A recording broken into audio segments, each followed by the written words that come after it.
આવો ઘડીક રામજી બાપા, હાલો એકાદું ચક્કર નાખો, હાલો હાલો.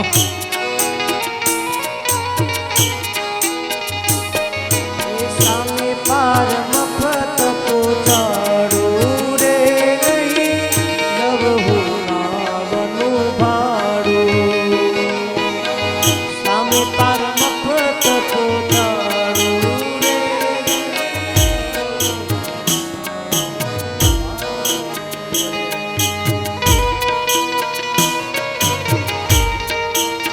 શ્રી હરિ. યુવાનો ને આવડતું નથી લાગતું નહીં? આવો આવો તો હાલો, યુવાનો આવો થોડાક.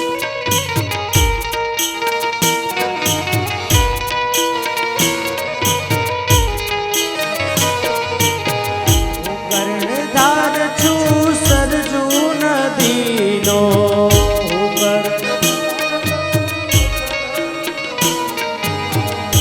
કર્ણધાર છું સરજુ નદીનો.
કર્ણધાર છે ભવસાગરનો.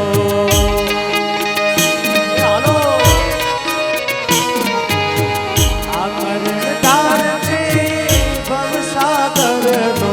આવો રાજુ મહારાજ, આવો જલ્દી લેવા આવો. એ બાળને હું રમાડું રે નહીં, લવહું નાવનું ભાડું.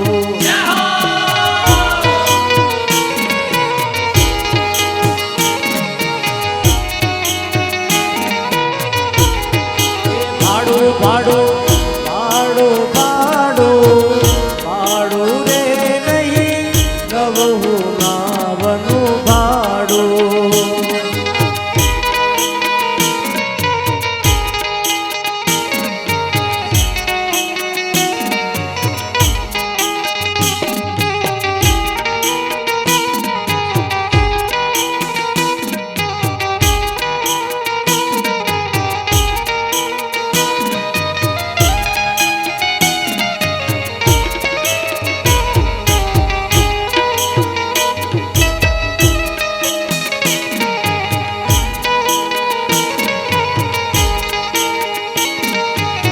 મહાદેવભાઈ, દિવ્ય દર્શન સ્વામીને લઈ જાઓ.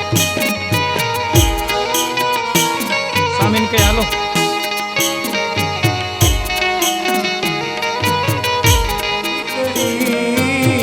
સાંભળ બેની હરિરી જાની દીકરી, મોહન વરને માન સંગાથે વેરજો. મોહન વરને માન સંગાથે વેરજો.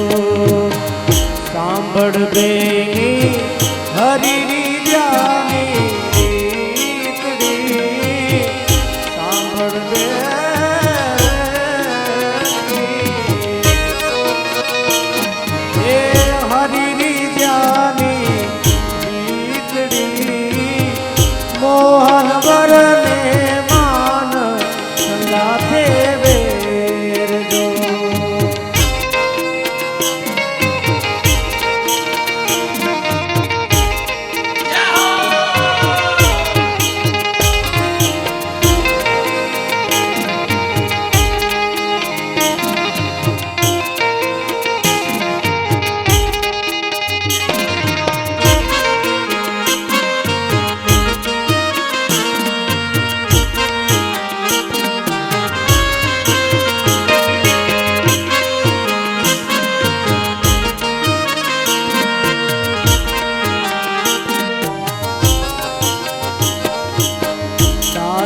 થઈને રહેજે દીન દયાળને દાસી થઈને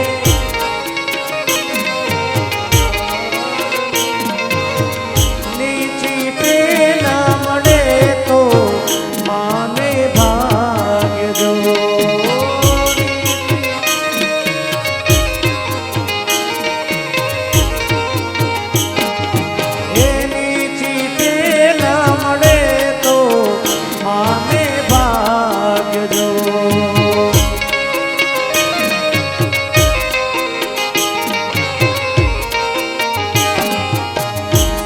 સાંભળબેની હરિની જ્ઞાની રીતડી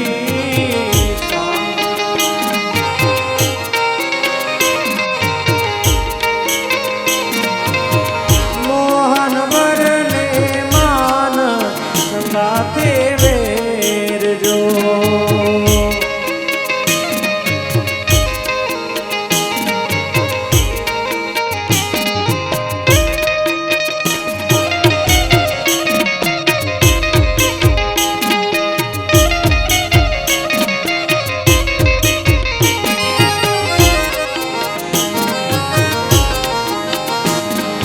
છપૈયાનો નાથ મારો રાજા ઘનશ્યામ છે એને મને માયા લગાડી રે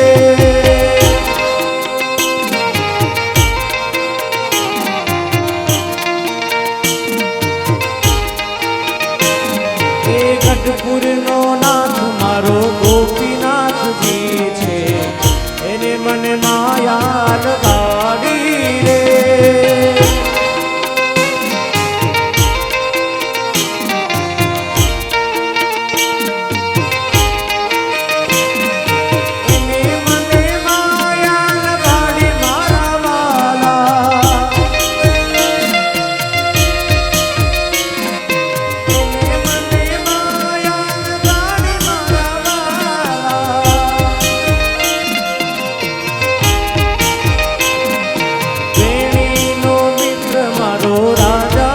શ્યામ છે એને મને માયા લગાડી રે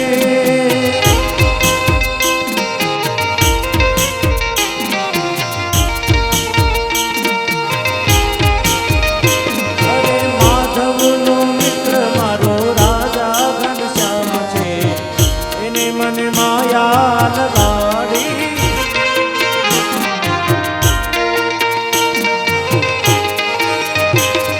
તમે મને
બાળપણમાં ઘણો ફેર છે રે બાળપણ કોને કહેવાય જો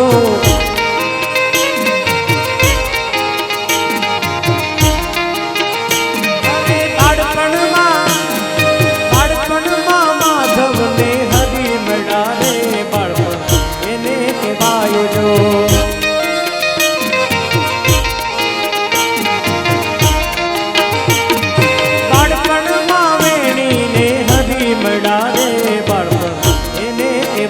જો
યુવાની માં ફેર છે રે યુવાની એને કહેવાય જો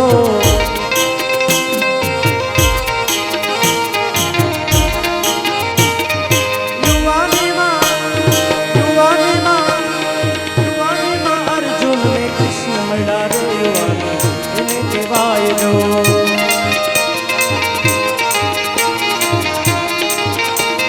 તાળી પાડો તો ઘનશ્યામની દેવી તાળી ના હોય જો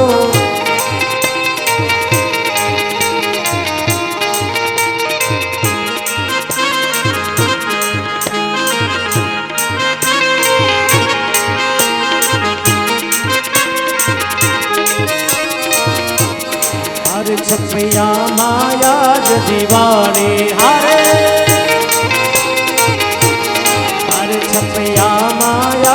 દિવાળી અરે સખી પાટડી ગામમાં દિવાળી પ્રગટ થયા ઘનશ્યામજી અરે પ્રગટ થયા ઘનશ્યામજી પાટડીમાં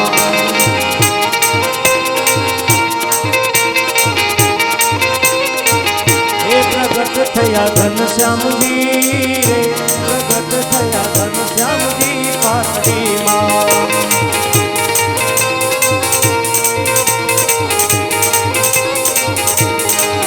છપૈયા માયા જ દિવાળી અરે છપૈયા માયા જ દિવાળી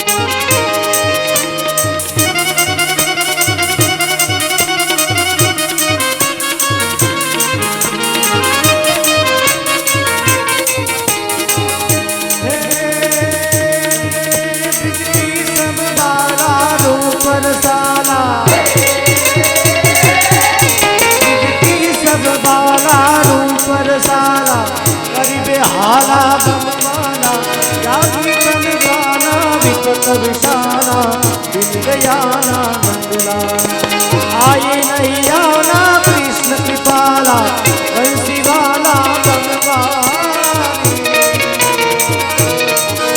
आनंद सुखकारी मित्र मुरारी गए बिसारे गिरधारी तमे गए बिसारी गिरधारी तमे गए बिसारी गिरधारी नभु नावनु भाड़ू भाड़ू भाड़ू भाड़ू रे नहीं नभु नावनु भाड़ू આપણે નાતીલાનું મુકાય નહીં આવ્યો નથી કે વધેરો નથી એમ તો એમ વાલા ભક્તજનો જ્યારે સરજુમાં બેઠા નાવમાં બેઠા પેલો નાવિક ચલાવવા લાગ્યો પણ રામ પ્રતાપભાઈ પૂછે હવે તો ભાઈ બોલ શું લઈશ ત્યારે એ સમયે કીધું કે બસ પેલી મૈયાની ગોદમાં છે ને એને મને રમાડવા આપો એટલે બધું મારું ભાડું આવી ગયું. એક નાવિક જો સમજતો હોય કે આ સર્વોપરી ભગવાન છે, ત્યારે એ સમયે માં ભક્તિના ગોદમાંથી એને આપ્યા. એને ઘડીક રમાયડા ઘનશ્યામ પ્રભુને. નાવ ચલાવી રહ્યા, પણ બે કાંઠામાં સરજુ હવે એવી આમ ગુગવાટા કરી રહી છે કે હમણાં નાવ ગયું કે જશે, એમ ઊંધું વળ્યું કે વળી જશે. ત્યારે રામ પ્રતાપભાઈ કહે છે, ભાઈ નાવને ઠેકાણે રાખ. સરજુ સમજતી હતી, યુગોથી જેની હું રાહ જોઈ રહી છું, આજ મારો પ્રભુ મને બસ પાવન કરવા માટે પધાર્યા છે. લાવ એના ચરણ પખાડું હું. ભગવાન સમજી ગયા કે જો હું પગ લાંબો નહીં કરું ને તો પાણી આ નાવમાં આવી જશે.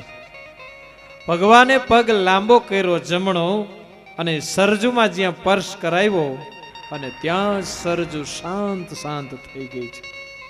એને પણ એમ થાય કે લાવ સારા એમ કારા માથાના માનવીઓ આમાં સ્નાન કરીને પાપ મૂકીને જાય છે. કોઈએ ગંગાજીને પૂછ્યું કે તમારામાં બધાય સ્નાન કરીને પાપ મૂકીને જાય છે, તો તમે ક્યાં પવિત્ર થાવ છો? અને એ સમયે ગંગા મૈયાએ કીધું કે મારામાં આવા સત્પુરુષ આવીને સ્નાન કરે ને ત્યારે હું પવિત્ર થઉં છું.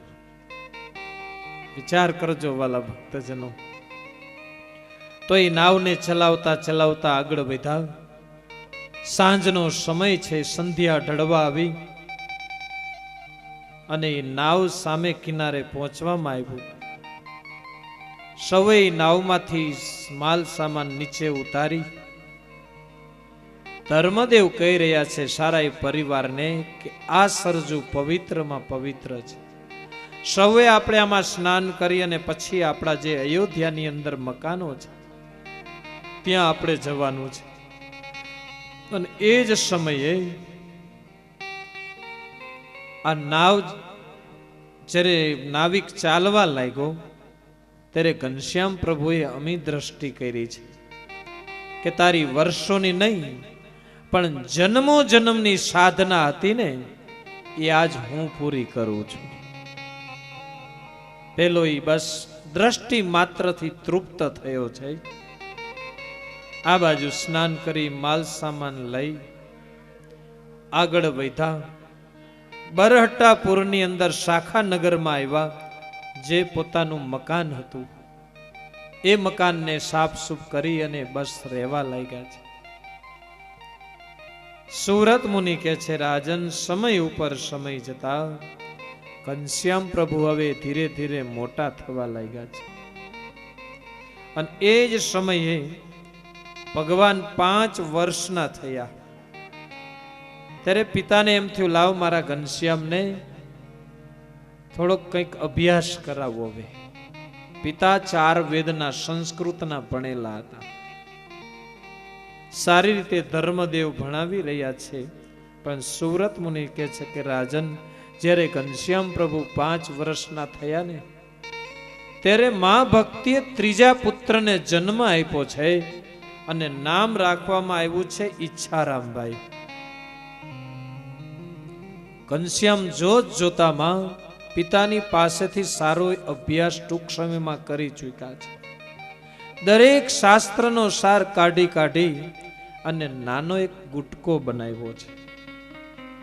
અને એ ગુટકાને લખી બનાવી અને પિતાના હાથમાં સોંપ્યો. પિતાજી, આપની પાસે હું જે શાસ્ત્રો ભણ્યો છું એનો સાર કાઢી અને મેં એક નાનો ગુટકો બનાવ્યો છે. પિતાએ જોયું, ઓહો બેટા ઘનશ્યામ, બહુ સરસ મજાનું આ લેખન કર્યું છે. હા પિતાજી.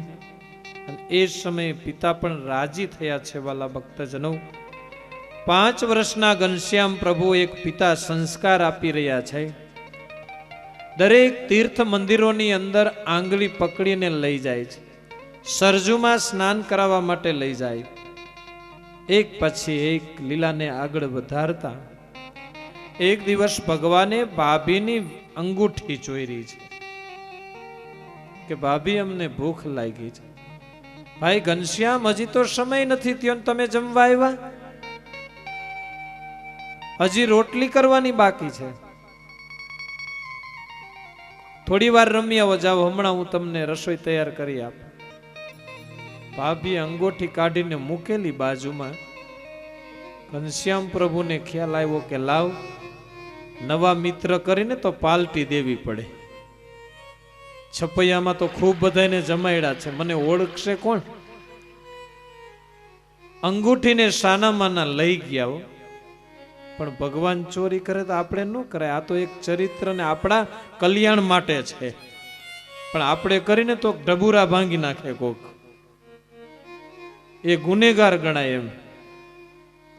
અંગૂઠી લઈ ગયા આ બાજુ. ભાભી રસોઈ કરી, હાથ ધોઈ તૈયાર થયા, અંગૂઠી લેવા ગયા તો મળે નહીં.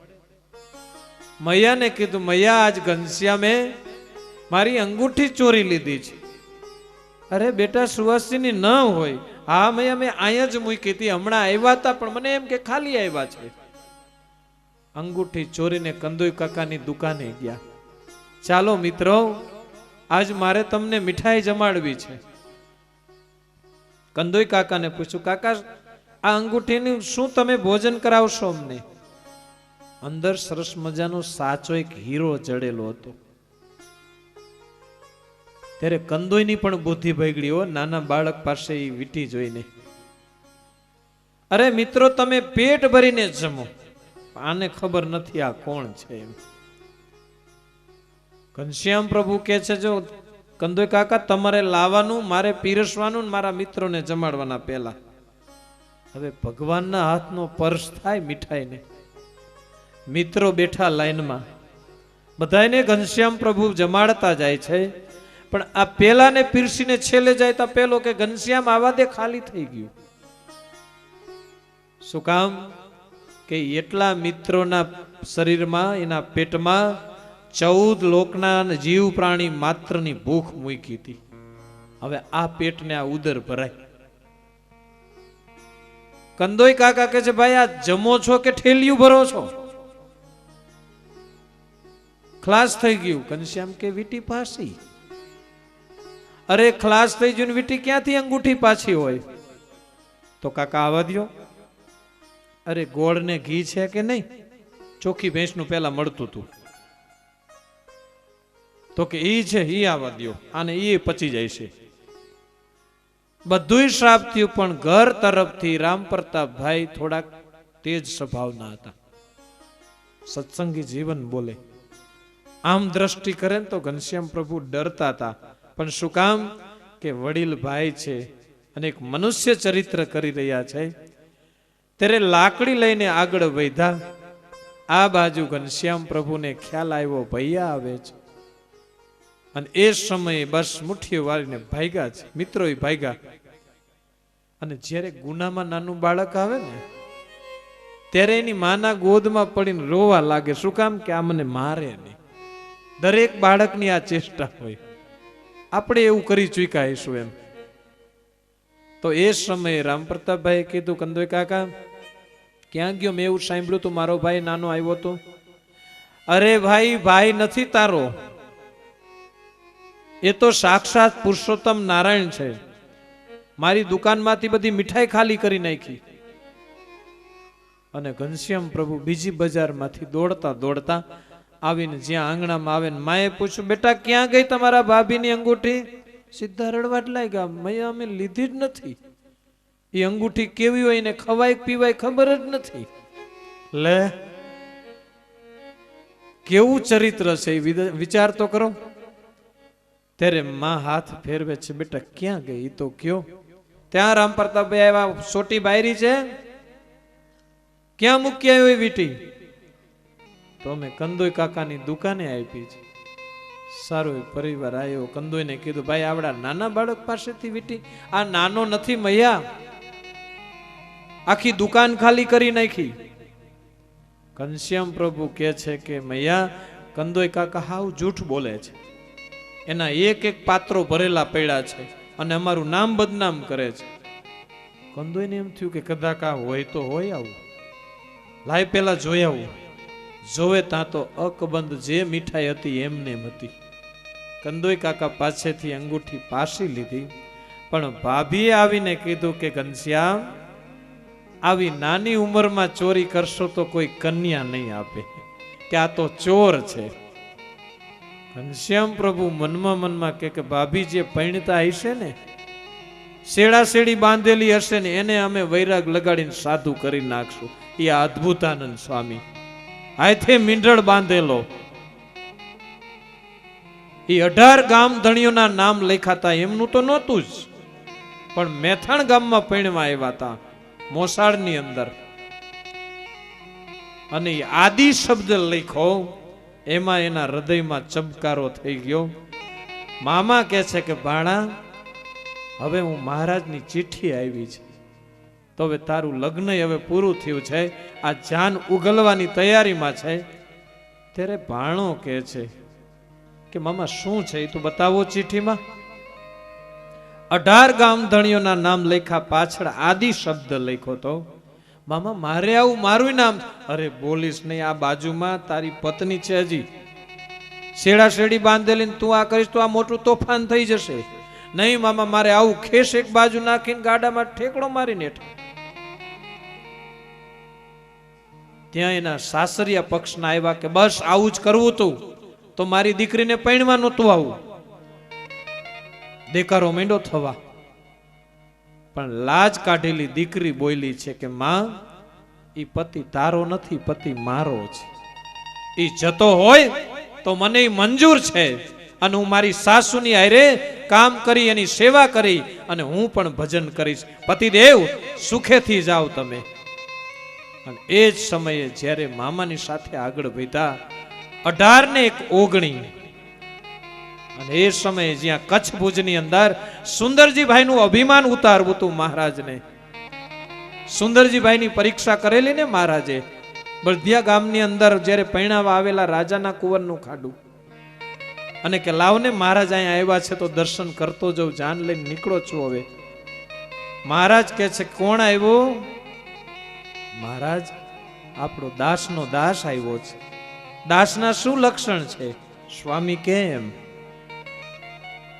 તો કે આ જે રાજ પોશાક જે પહેર્યા છે એને ઉતારી, આ દાઢી મૂછને મુંડન કરાવી અને ભગવી કંથા ધારણ કરીને જાવ કાશીની યાત્રાએ. કરાવ્યું બધું. આવ્યા, સાધુ દીક્ષા લીધી. મુક્તાનંદ સ્વામીએ કીધું મહારાજ, એક ડાળી હતી વિસામો લેવા માટે, એ તમે પ્રભુ કાપી નાખી. જ્યારે એ ઝાલાવાડમાં અનેક પ્રાંતમાં એ દ્વેષી લોકો અમને હેરાન કરતા, મારતા, અને તે દિવસે એમ થાતું કે હાલો મહારાજની આજ્ઞા નથી ગઢપુર જવાની, તો લાવ હવે કચ્છ ભુજમાં સુંદરજીભાઈ એક છે, ત્યાં શાંતિથી વિશ્રામ કરશું. મહારાજ એને તમે સાધુ કરી નાખ. મહારાજ કેવું હતું સ્વામી? વહેલા કેવું હતું ને,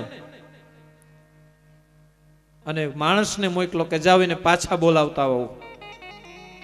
વરી ઘોડેશ્વર ગયો અને કીધું કે તમને મહારાજ બોલાવે પાછા. આવ્યા પાછા. મહારાજ કે કોણ આવ્યું? આપનો દાસનો દાસ. ગામના પાદર તો એ ગાડું છોડીને આવ્યા છે, રાજાના કુંવરનું ખાંડું પૈણાવા આવ્યા છે ને, એ રાહ જોવે જાનૈયા કે આ સુંદરજીભાઈ જીયા ક્યાં? જીયા અહીંયા રહ્યા. મહારાજ, આપનો દાસનો દાસ આવ્યો છું. દાસના શું લક્ષણ? સ્વામી કેમ? જો પેલા પોશાક પૈડા પહેરી લ્યો. વરી પાછા પોશાક પહેરી લીધો અને જતા જતા કહેતા ગયા, મહારાજ આ કળિયુગ છે, આ કળિયુગમાં આવી પરીક્ષા ક્યારે ન કરતા હું પાસ થયો છું. મહારાજ કે આનું અભિમાન ક્યારેક ઉતારવું તો જોઈશે. અને જ્યાં ઈ પાદરમાં આવ્યા ને જાનૈયાએ કીધું કે સુંદરજીભાઈ આ શું અપશુકન કરીને આવ્યા? ઈ કે અપશુકન નથી, મેં સંકલ્પ કર્યો તો, એક નિયમ લીધું હતું કે રાજાના કુંવરનું ખાંડું પૈણાવી નિર્વિઘ્ને પાછો વરીશ ને તો મારા ગુરુ પાસે દાઢી મૂછને મુંડન કરાઈ આવીશ. પેલા તો રાજી થયા કે સુંદરજીભાઈને ધન્યવાદ છે.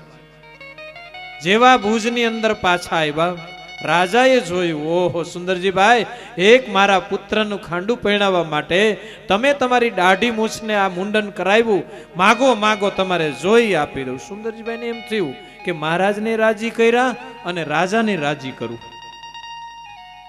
હે મહાદેવભાઈ, આ આવડીને જ આવડે હો. પણ મહારાજ હવે ભુજની અંદર સભા કરીને બેઠા છે.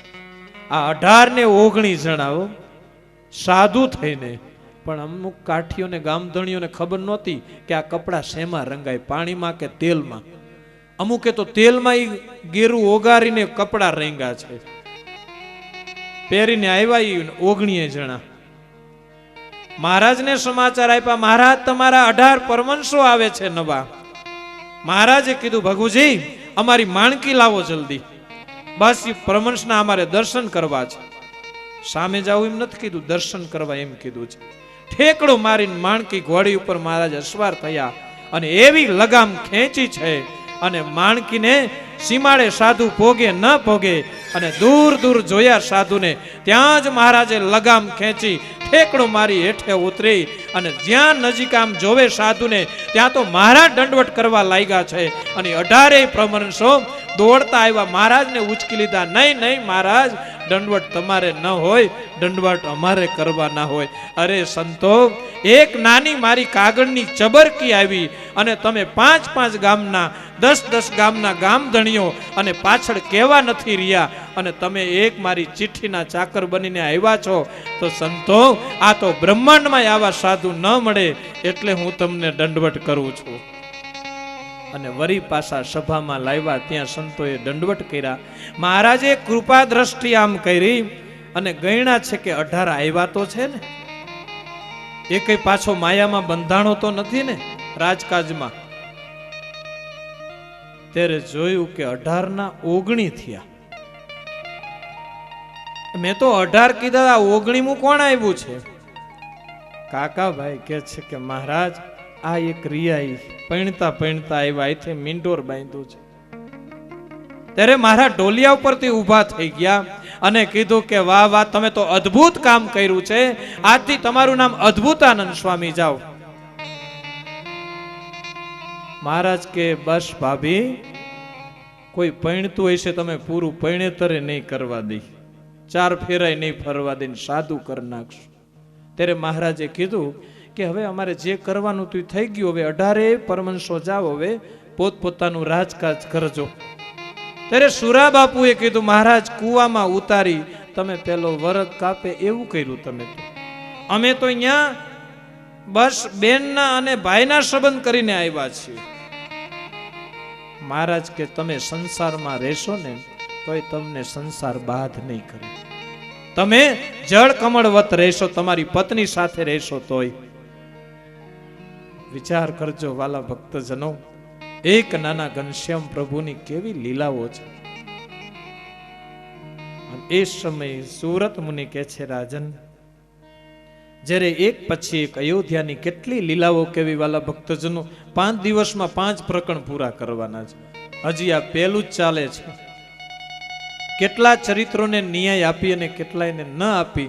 ઘણા બધાના તમારા મનગમતા ચરિત્રો, લીલા ચરિત્રો હશે અને કદાચ જોઈને ન્યાય પૂરો ન આપી શકું તો મારી ઉપર આ સભાજનો રાજી રહેજો એમ કે તમને એવું કે આના પછી હમણાં આ સ્વામી ચરિત્રને લાવી અને અમારી પાસે રજૂ કરશે. અને આ મહારાજની લીલા તો એક સમુદ્રને શરમાવે ને. સરસ્વતી બોલ્યા છે કે સમુદ્રની સાય કરું પાણી નહીં, અને જેટલા પૃથ્વી ઉપર વૃક્ષો છે એની લેખન બનાવું અને આ પૃથ્વીનો કાગળ કરું અને આપ સર્વોપરી ભગવાન સ્વામિનારાયણના ચરિત્ર લખું ને તો એનો પાર આવે એવું નથી બાપ. આવા સર્વોપરી ભગવાન, એના ચરિત્રો તો એમાં તો હું શું એક ડૂબકી લગાવું છું. તમને 5 દિવસમાં એ કદાચ થોડા ઘણા ચરિત્રો એ ખોબો ભરી, અંજલિ ભરી અને તમારા સુધી હું પીવડાવું છું. ભક્તજનો, આ ગ્રંથ વાંચે એમાંથી કોઈ બહાર નીકળીએ કેવું નથી. અગાધ આ સમુદ્રને શરમાવે એવો સર્વોપરી સત્સંગી જીવન ગ્રંથ છે. તો એ જ સમયે એક પછી એક લીલાઓને આગળ વધારતા વધારતા સુરત મુનિ કહે છે કે રાજન ઘનશ્યામ પ્રભુ 8 વર્ષના થયા. ત્યારે પિતાને એમ થયું કે મારા ઘનશ્યામને યજ્ઞોપવિત સંસ્કાર કરું, બ્રાહ્મણ અમે છીએ તો એને જનોય આપીએ એમ. વળી પાછા સારા અયોધ્યાને શણગાર્યું છે. એક પછી એક કંકોત્રીઓ લખવામાં આવી. સગાવાલાઓ બધા ત્યાં બસ ઉત્સવની અંદર આવ્યા, અને ઉત્સવ બ્રાહ્મણો માટે લગ્ન કરતા જનોયનો વિશેષ હોય છે. તો એમ આ તો આપણા ઘનશ્યામ પ્રભુને યજ્ઞોપવિત છે. વળી પાછા મુંડન કરાવવામાં આવ્યું.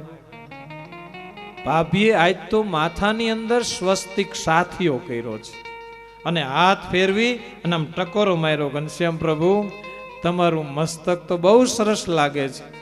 ભાભી કે જો હવે તમે બ્રહ્મચારી થાવ છો, હવે તમારે અમારે સ્પર્શ ન કરાય. હે ભાભી, અમે આજથી બ્રહ્મચારી, હમણાં જ આ તમને જનોય આપે પછી તમે બ્રહ્મચારી બની જશો.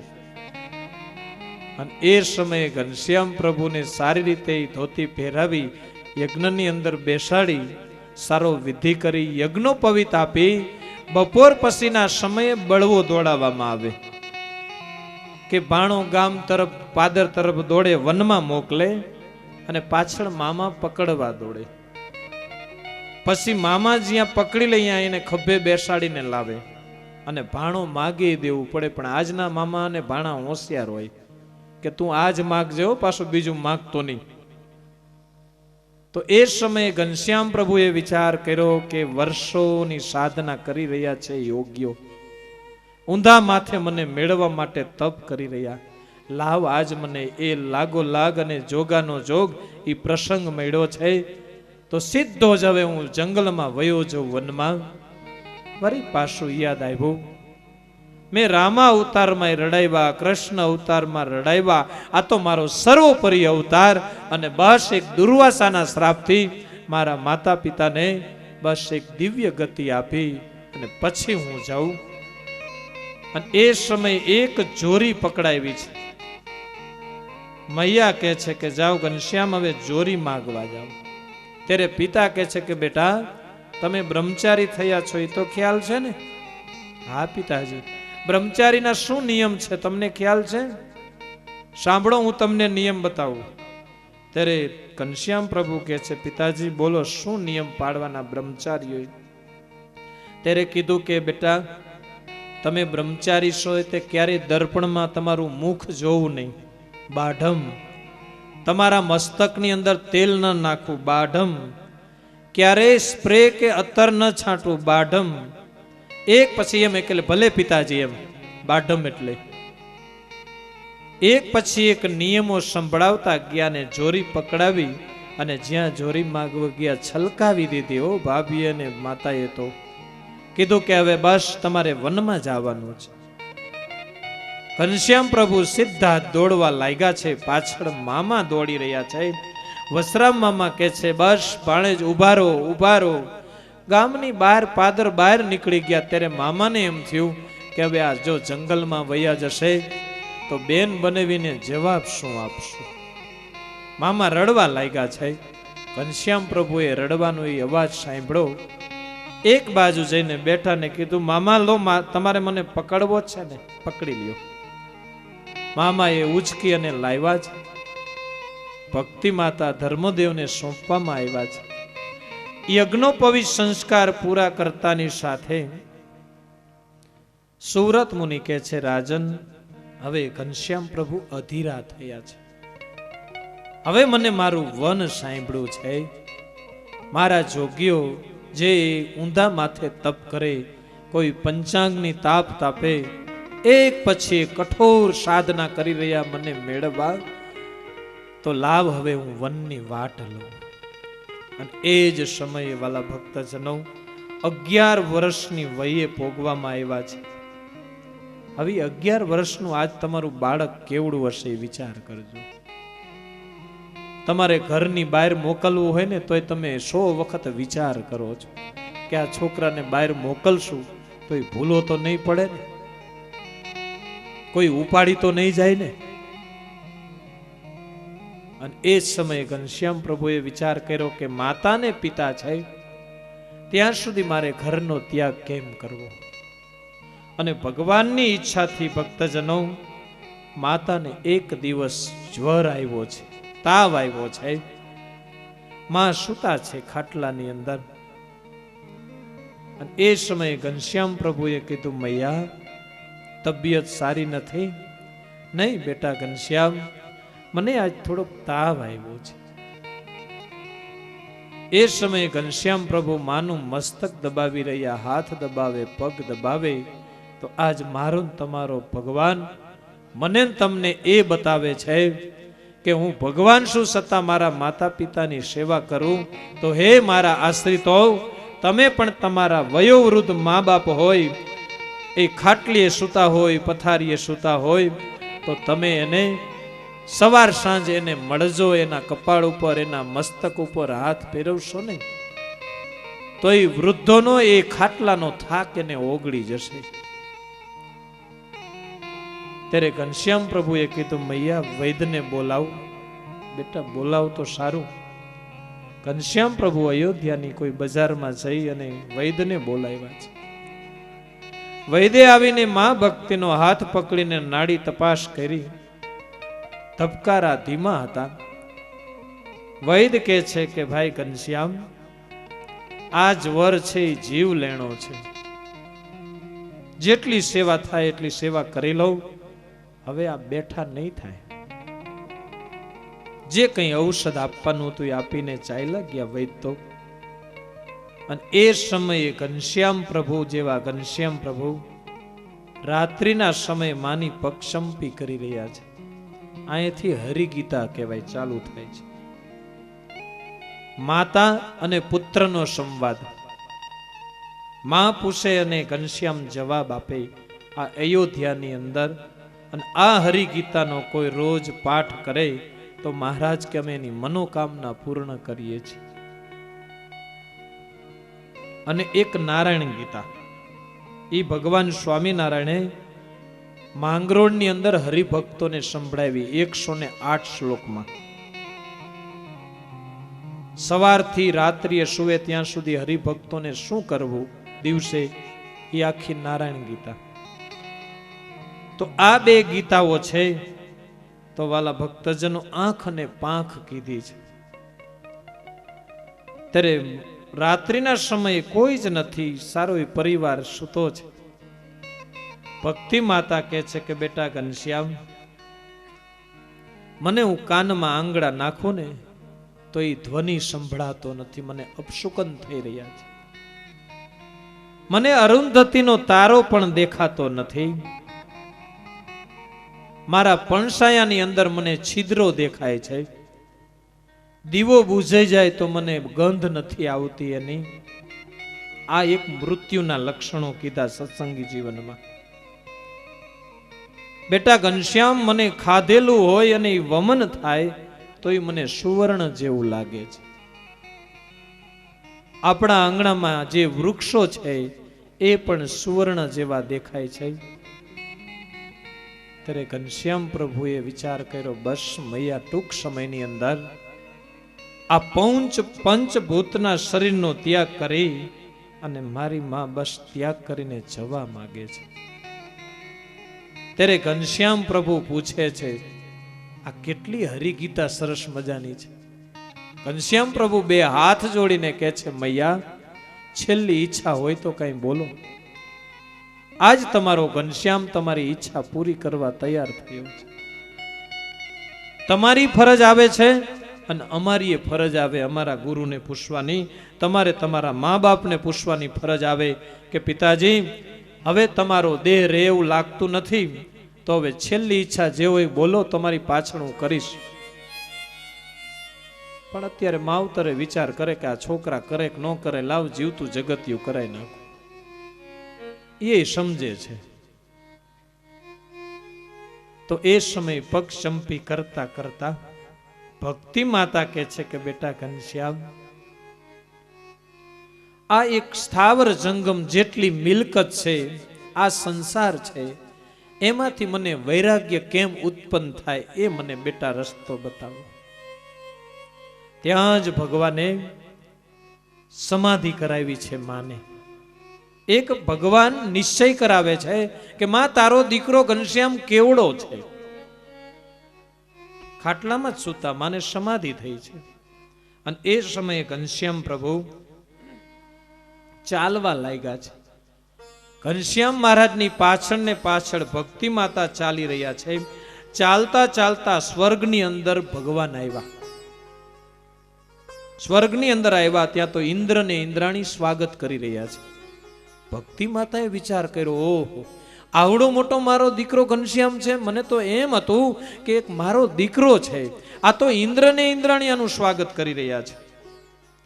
એથી પણ આગળ હેલા અને ત્યાંથી જનલોક, તપલોક, સત્યલોક, તે લોકના જે દેવતાઓ જે કોઈ હતા એ ઘનશ્યામ પ્રભુનું પૂજન કરી રહ્યા છે, આરતી ઉતારી રહ્યા છે. માં તો અચંબો પામી ગયા કે એથી આગળ વધ્યા 3 લોકના મનુષ્યો જે આ દેવતાઓ મારા ઘનશ્યામની પૂજા કરે છે, અરે હું તો એને તુકારે ને ઉકારે બોલાવું છું. એથી આગળ વધ્યા તો કે બ્રહ્મા ને બ્રહ્માણી આવ્યા છે, એને ભગવાનનું પૂજન કર્યું. એથી આગળ વધ્યા ધ્રુવલોકની અંદર તો ધ્રુવજીએ આરતી ઉતારી. ત્યાંથી ભૂમા પુરુષની અંદર આવ્યા તો ત્યાં પણ ભગવાનનું સ્વાગત કર્યું. વિરાટ નારાયણના લોકમાં આવ્યા ત્યારે લક્ષ્મીજીએ પણ પૂજન કર્યું છે.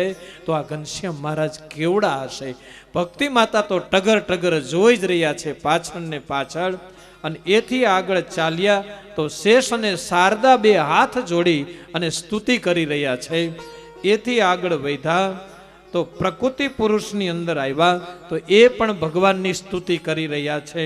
અને એક પછી એક વટાવતા વટાવતા આગળ એ મુક્ત પુરુષો આવ્યા અને મહારાજને લઈ અને અક્ષરધામનું જે દિવ્ય સિંહાસન હતું ત્યાં બિરાજમાન કર્યા.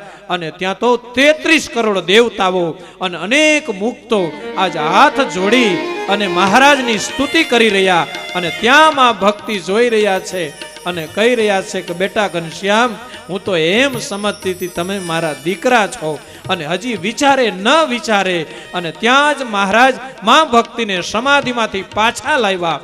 અને ઘનશ્યામ મહારાજ પગ ચંપી કરે ત્યાં જ મૈયાએ 2 પગ ખેંચી લીધા. નહીં નહીં પ્રભુ, હું ઓળખી ગઈ તમને, તમે મારા દીકરા નથી, સાક્ષાત સર્વોપરી પુરુષોત્તમ નારાયણ છો.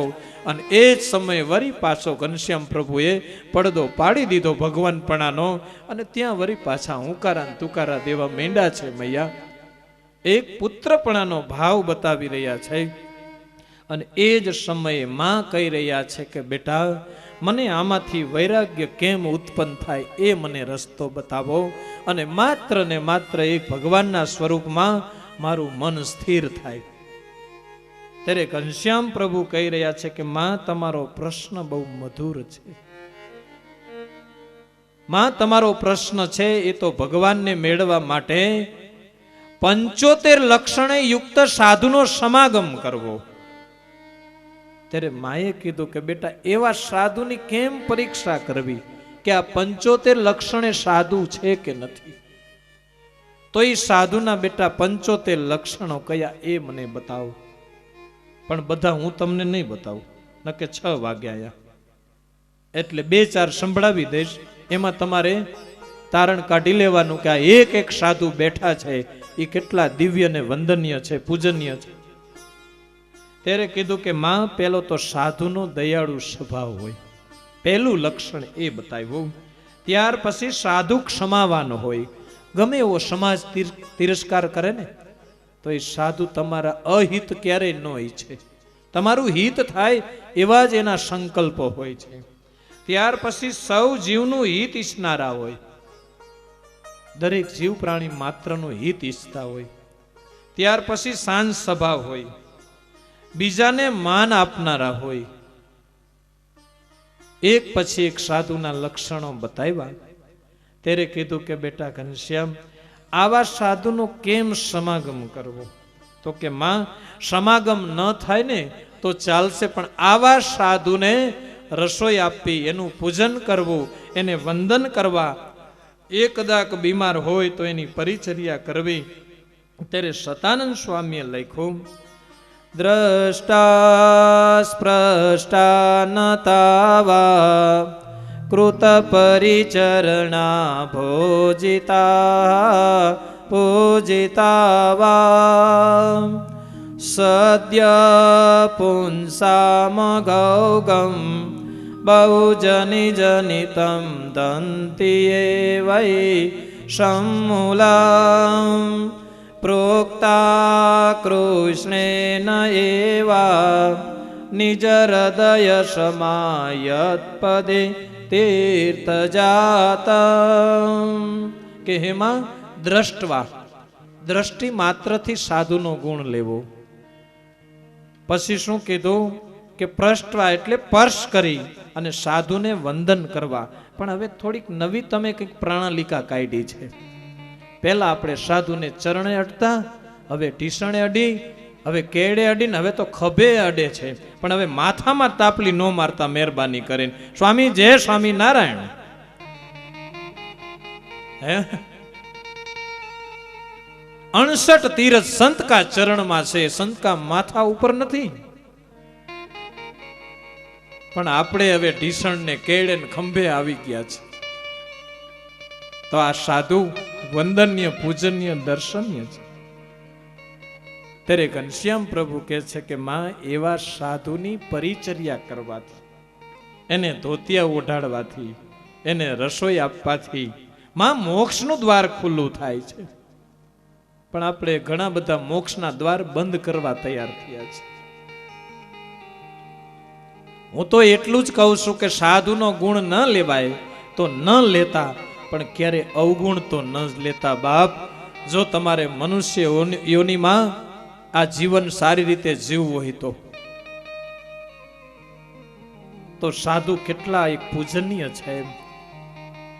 એક સાધુની સેવા કરવાથી જો મોક્ષનું દ્વાર, આ કોઈ મારા ઘરની વાત નથી કરતો.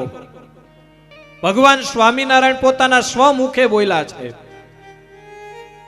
કે સાધુને બસ ઈ પૂજન કરવાથી, રસોઈ દેવાથી, ધોતિયા ઓડાડવાથી, એને વંદન કરવાથી, એનો ગુણ લેવા માત્રથી મોક્ષનું દ્વાર ખુલ્લું થાય છે. પણ જ્યાં સુધી સંત સમાગમ નથી કર્યો ને ભક્તજનો, ત્યાં સુધી આપણને ખ્યાલ ન હોય કે આ સાધુ શું છે. એમ બસ સાધુ ગાડીઓમાં ફરે. તે શું અત્યારે અમે ઘોડા લઈને ફરીએ? પહેલાના સંતો બ્રહ્માનંદ સ્વામી, મુક્તાનંદ સ્વામી ઘોડા ઉપર બેસતા હતા. જો અત્યારે અમે ઘોડા ઉપર બેસીએ તો કે બસ સાધુને હવે એક બાકી વસ્તુ રહી છે.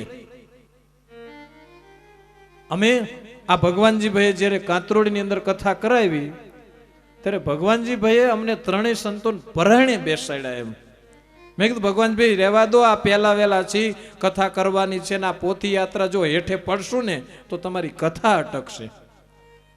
પણ એને બહુ ભાવ દેખાડ્યો, આંખમાં આંસુ લાવ્યા, એટલે એમ થયું કે હવે સંતો બેસવું જોઈશે. તો મીડિયા વાળા તો તૈયાર જ હોય, અત્યારે મોબાઈલ વાળા, એને બસ અમારું શૂટિંગ કર્યું ને બધે ફરતું મૂક્યું. એટલે અમારા લગતા જે હરિભગત હોય એને ફોન કર્યા કે હવે સાધુ તો ઘોડે બેઠા, એટલે સાધુને હવે એક વસ્તુ બાકી લાવી દો. હવે કે વિચાર કરજો આ કેવી દ્રષ્ટિથી જોવે છે. ત્યારે મેં કીધું પહેલાના સાધુ ઘોડે નહોતા બેસતા. ઈ સાધુ જો ઈ વખતે ગાડીઓ ફેરવતા હોત તો ત્યારે ઈ મનુષ્ય અવગુણ લેતા હોય કે સાધુ હવે ઘોડા મૂકીને હવે ગાડીઓ ફરવા માંડ્યા. પણ સાધુનો ગુણ લેતા શીખજો. તમે આમ ખાટલા ઉપર ઠેકાડતા હોય ઘોડાને, અને અઠવાડિયું 15 દિન મહિનો થાય ત્યાં તો આલ્બમ ફાડી ફાડીને નાખી દેતા હોય, કેવા રાખવા જેવો નથી. સમજાય નહીં માં? તો જો કે તમને કેવું ન પડે, તેજીને ટકોર જ હોય. કારણ કે આમાં તો ઘણા બધાએ આ વાતને, આ પ્રસંગ સાંભળ્યો હોય. એમ નથી મફતમાં મળતા એના મૂલ ચૂકવ,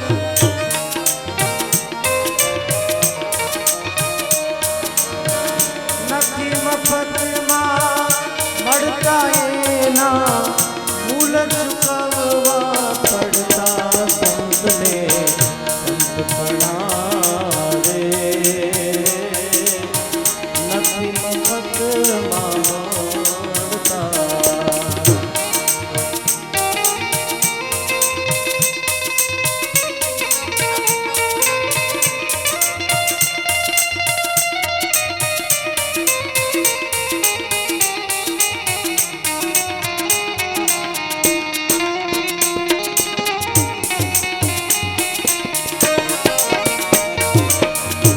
બડી બજારે કોઈ વેચાણા તેલ કડામાં બળતા તેલ કડામાં બળતા બડી બજારે કોઈ વેચાણા તેલ કડામાં બળતા તેલ કડામાં બળતા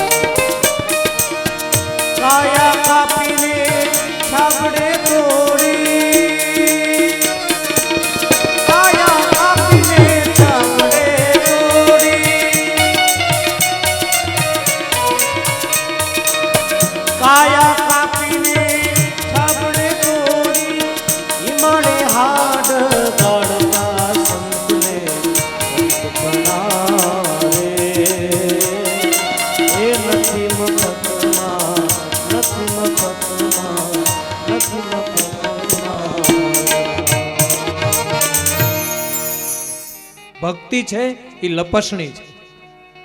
જો વૈરાગ્ય નહીં હોય અને ધર્મ અને જ્ઞાન હશે અને સાથે ભક્તિ હશે તોય ક્યારેક કે પડી જશું ને ક્યાંક અટવાઈ જશું. ધર્મ એટલે શું બેટા ઘનશ્યામ એ મને સમજાવો.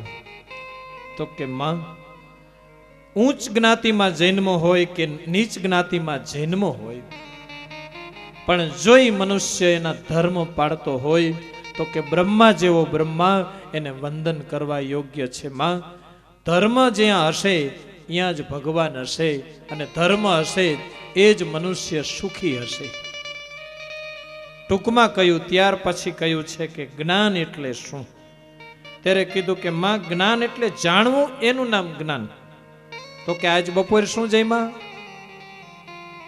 જાણવું તો જોવે ને, એમને એમ કઈ થોડું કઈ ઉલારી જવાય. એક એક કોરીએ મહારાજનું સ્મરણ કરવું જોવે. તો કે આને ટોપરા પાક કહેવાય. તો કેવા કલરનો? તો કે આછા ગુલાબી કલર કે સફેદ. આને શાક કહેવાય. કેવા હોય? તો કે આ બટેકાનું. ત્યારે જાણવું એનું નામ જ્ઞાન નથી. એવું જ્ઞાન તો પશુ અને પક્ષીઓમાં છે. તો એને કહેવાય ઇન્દ્રિયજન્ય જ્ઞાન. તો કે પશુ ખાય છે તો માણસે ખાય. પશુ નિંદર કરે છે તો માણસ નિંદર કરે. પશુ પાણી પીવે, માણસ પીવે. તો આ બધું બધાયમાં છે. તો કે આને જે જાણવું એનું નામ જ્ઞાન નથી. તો કે આત્મજન્ય જ્ઞાન કોને કહેવાય એ જાણવા જેવું છે. તો એક દાખલો આપીને વૈરાગ્ય તરફ આગળ વધશું, કારણ કે કાંટો મારા કરતા બહુ આગળ હાલે છે ઘડિયાળનો. તો આત્મજન્ય જ્ઞાન કોને કહેવાય? તો કે નૈનપુરના દેવજી ભગત, 20 વર્ષનો દીકરો મૃત્યુ પામ્યો. બે માણસે બેસીને ચર્ચાઓ કરી કે દેવી, ભગવાન ધામમાં લઈ ગયા છે, પણ અજ્ઞાની જીવ આપણા સગાવાલા આવશે, આપણે એને કાગળ લખશું અને બસ લૌકિકે આવશે ને આપણને રડાવશે. તો એક કામ કરીએ, તું મને 15-20 દિવસનો લોટ અને ખીચડી આપી દે, તો હું બસ ખેતરે વયો જાઉં, અને તું ઘણું ઘી ભેગું થયું છે તો એ આખું ઘીનું ગળિયું ઉપાડીને તું ગઢડા જા, મહારાજને રાજી કરી, અને અહીંયા ઘરે તાળું મારી દે. દીકરાના અગ્નિ સંસ્કાર કર્યા પછી અને 20 વર્ષનો દીકરો લગ્ન કરવાની તૈયારીમાં છે, સંબંધ ગોતી રહ્યા છે. આ બાજુ એનો વિધિ પૂર્ણ થયો. બીજા દિવસે વહેલી સવારે બે પતિ પત્ની ઘરે તાળું મારીને નીકળી ગયા છે. ભગત છે એ બસ આખો દિવસ કામકાજ કરે અને માળા લઈને ફેરવે, ભગવાનનું ભજન કરી રહ્યા છે. એમના પત્ની ચાલતા ચાલતા ગઢપુર આવ્યા. બપોરનો સમય થયો છે. આ બાજુ દાદા ખાચરની કદાચ 8-10 દિવસની કદાચ દીકરી મૃત્યુ પામેલી જન્મીને મહારાજ ભોજન કરી રહ્યા, પણ રોટલા ઉપર માખણ કે ઘી નથી. લાડુબા જીવબા ભૂલી ગયા છે. એક દુઃખ વ્યક્ત કરી રહ્યા, મારા ભાઈની દીકરી મૃત્યુ પામી છે. પેલા બેન આવ્યા, બરાબર ઘડિયું ઉતાર્યું ઘીનું, મહારાજને પંચાંગ પ્રણામ કર્યા. મહારાજ કહે છે કે મારો ભગત સુખી તો છે ને? મહારાજ સુખી હતા ને વિશેષ સુખી કર્યા તમે. મહારાજ કે કેમ? એ કે મહારાજ 20 વર્ષનો દીકરો થયો. બે માણા ચિંતા કરતા હતા કે પત્ની કેવી એની આવશે, આપણા ધર્મમાં રહેશે, ભજન કરશે કે નહીં કરે. સારું મળે તો સારું, પણ પ્રભુ તમે કૃપા કરીને દીકરાને અમારી પહેલા લઈ ગયા. મહારાજ કે એવું થયું? ત્યાં ભગવાન નહીં જાણતા હોય? તો કે આમાં શું લાવ્યા છો? મહારાજ તમારા માટે ઘી લાવી છું. મહારાજ કે લાવવા જ અમે લાડુબા જીવબા ભૂલી ગયા છે દેવ. નજીક મૂક્યું. મહારાજ એ ઘી રોટલા ઉપર લઈ અને ભોજન કરી રહ્યા. મહારાજે સાદ કર્યો, જીવબા. જીવબા આવ્યા છે. હા મહારાજ. મહારાજ કે પેલી 5-7 દિવસની નાની એવી દાદાની દીકરી મરી ગઈ છે, તોય તમે અમારા ભોજનમાં ઘી દેવું ભૂલી ગયા છો અને તમે તો મૂંડ મુંડાવીને બેઠી છો. ધન્યવાદ તો આને છે ને કે 20 વર્ષનો દીકરો મરી ગયો અને તોય આ અમારા માટે ઘી લઈને આવ્યા અને એક પણ આંખમાંથી આંસુ પાડતા નથી.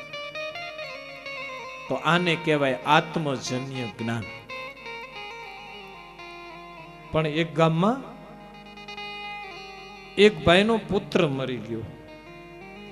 રો રો કરે, એના છબને અડવા ન દે, લઈ ન જવા દે. ત્યારે કોઈ કીધું કે આપણા ગામના પાદર ઓલા સંત મહાત્મા છે ને, એને બોલાવો, એ સમજાવશે. એ સાધુ ગીતાનું પુસ્તક લઈને આવ્યા. 15મો અધ્યાય એને બસ સંભળાવા લાગ્યા. એને જ્ઞાન કરાવ્યું, પુત્રને આપ્યો, એનો અગ્નિ સંસ્કાર કર્યો. 5-6 મહિના પછી સાધુ મહાત્માની બકરી મરી ગઈ. સાધુ ધ્રુસકે રડે. પેલો જે છોકરો મરી ગયો તો ને એનો બાપ આવ્યો. ઈ કે બસ મને ઉપદેશ જ દેવાનો, તમે શા માટે રડો છો? ઈ કે મારી બકરી મળી ગઈ. પણ મારો દીકરો મળ્યો ત્યારે ઈ કે દીકરો તારો તો પણ બકરી મેરી હે, એટલે રડું છું. હવે બકરા જેવું બકરું રડે તો એ શું ઉપદેશ આપે? એમ એને આત્મજન્ય જ્ઞાન ન કહેવાય. તો એમ આત્મજન્ય જ્ઞાન પછી વૈરાગ્ય. તો કે વૈરાગ્ય કોને કહેવાય? તો કે આ સારી સંપત્તિ છે, સ્થાવર જંગમ, ભગવાન સિવાય ક્યાંય કોઈનું મન ન લાગતું હોય, બીજું તુષ પદાર્થ દેખાતું હોય તો માં એને વૈરાગ્ય કહેવાય. અને ત્યાર પછી ભક્તિનું લક્ષણ કીધું કે ભક્તિ એટલે શું? તો મને મહેશભાઈ સાહેબની બહુ વાત ગમી અને આમાં એવો જ લખ્યો છે શબ્દ, ભક્તિ શું? તો કે જે મંદિરની અંદર કોઈ પણ સેવા કરો, ભજ ધાતુ, એને એ બસ ભક્તિ કીધી. પછી મંદિરમાં જઈને ઠાકોરજી અમે માળા ફેરવો તો એ ભક્તિ એવું નથી કીધું. તમે સાવણીને વારો, કોઈ કચરા પોતા કરો, કોઈ મંદિર ઝાટકો, કોઈ પુષ્પમાળા પોરવો, મંદિરમાં કોઈ પણ સેવા કરો એને ભક્તિ કીધી 9 પ્રકારની. અને નવો 81 પ્રકાર કીધો છે. તો એવી મહેશભાઈએ મને કીધેલું કે સ્વામી, એક વખત મારા દાદાએ મને કીધું, હું નાનો હતો ને, કે બેટા એક વાત મારી માનીશ. મેં એમ કીધું કે દાદા કહો, જે તમારે કામ હોય, તમારું વચન હું માનીશ. એમ નહીં, તું જીવ ત્યાં સુધી, તારા હાથ પગ હાલે ત્યાં સુધી. ત્યારે કીધું કે જ્યાં સુધી જે ગામની અંદર તું હોય એ ગામમાં તારે રોજ એક વખત મંદિર વારવું. વારવું એટલું નહીં, સાવેણી આપણી લઈ જવાની, સુપડી આપણી લઈ જવાની, અને કચરા પોતા કરવા હોય તો પણ એ બધું આપણું લઈ જવાનું. પણ એક દિવસ, આખા દિવસમાં ગમે અહીંયા હોય મંદિર તારે એક વખત વારવું. અને જો બાગ બગીચા હોય તો એમાંય પણ સફાઈ કરવી. અને આજે કે મારા આટલા વર્ષો થયા છે પણ કાયમ માટે 4 વાગે જાગી પૂજા પાઠ કરીને રોજ મંદિર વારવાનું. તો આ એક બાપના સંસ્કાર કહેવાય. તો આવું કદાચ કરજો, ભલે ઘરે ન વારતા હોય નહીં, જમીને થારી આગી ન કરતા હોય, પણ મંદિરની અંદર કદાચ ઠાકોરજીના થાળના વાસણ હોય ને એ માંજી નાખજો. અમારા ભગવાનભાઈ સામે બેઠા અને મારે બોલવું એ પણ મારા માટે યોગ્ય નથી, ગામના સરપંચ છે એમ.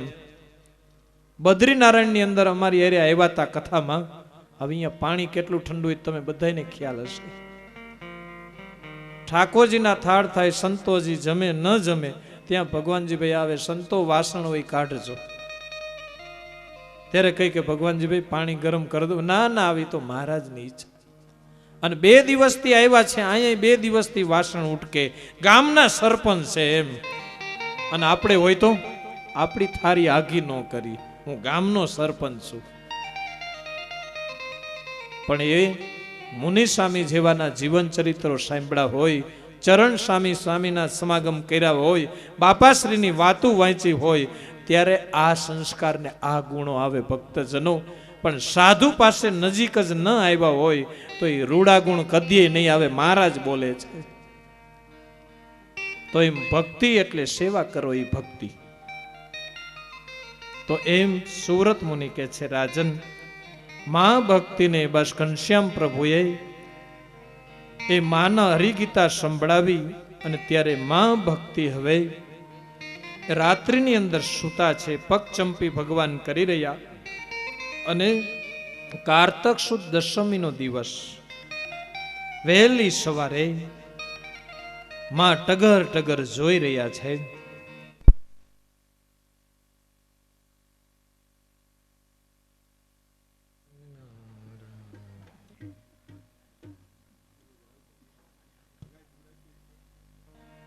હલો.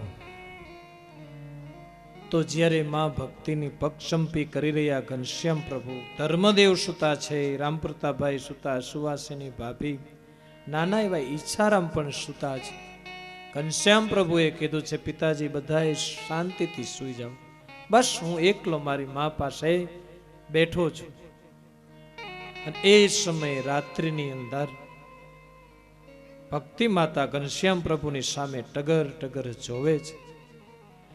ભગવાનની ઈચ્છાથી માં ભક્તિના ખોરિયામાંથી ભગવાન પોતાના ધામની અંદર લઈ ગયા એ જીવાત્માને. એક નજરે આંખનું મટકું નહીં, ઘનશ્યામ પ્રભુને ખ્યાલ આવી ગયો કે બસ મારી માં આ લોકનો ત્યાગ કરીને ગયા છે. સારો એ પરિવાર ઘોર નિંદ્રામાં સૂતા છે. 4 વાગ્યાનો સમય થવા આવ્યો એટલે ઘનશ્યામ પ્રભુએ કીધું, પિતાજી આવો ને. સારી એવી મોડી રાત્રિથી મારી માં ભક્તિ મારી સામે એક નજરે જોઈ રહ્યા છે. હું બોલાવું તો બોલતા નથી, આંખનું પણ મટકું મારતા નથી. ત્યારે ધર્મદેવને ખ્યાલ આવી ગયો કે બસ મારી ભક્તિ આ લોકનો ત્યાગ કરીને ગઈ છે. દોડતા આવ્યા ધર્મદેવ, આવી અને માં ભક્તિનું કાંડું પકડ્યું ને તો એ ધબકારા બંધ હતા. ધર્મદેવના મુખમાંથી શબ્દો સરી પડ્યા, બેટા રામ પ્રતાપ, તારી માં ગઈ હવે. એ સમયે સુવાસીની ભાભી, નાના એવા ઈચ્છારામ, રામ પ્રતાપભાઈ પિતાના ખોળામાં માથું નાખી ધ્રુસકે ને ધ્રુસકે રડી રહ્યા છે. ધર્મદેવ પણ રડી રહ્યા છે કે અરે આ નાના નાના જે દીકરાઓ છે, આજ મારી ભક્તિ આ લોકનો ત્યાગ કરીને ગઈ. અને એ સમયે સારો પરિવાર ધ્રુસકે ને ધ્રુસકે રડી રહ્યા છે. પિતાજી પણ કોને સાના રાખે, 3 ભાઈઓ રડે. કાલ સવારે આવેલા એ સુવાસની ભાભી રડે.